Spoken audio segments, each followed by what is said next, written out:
Hello दोस्तों, अभी हम कपिल मुनि आश्रम से निकल चुके हैं।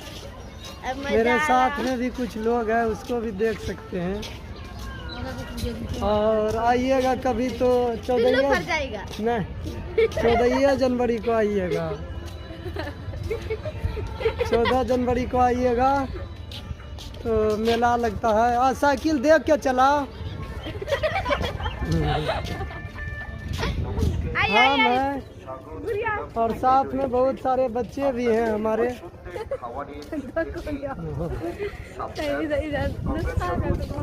इधर पासपा का दुकान है। देखिए ना, हमरा सब बिगड़ते है कि सब डेंगे में लाठी लग।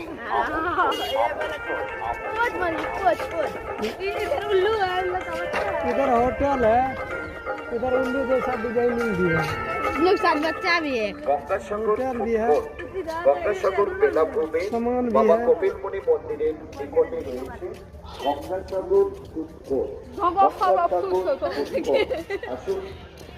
बिस्लरी का पानी भी है। अरे बहुत बिगड़ते रे।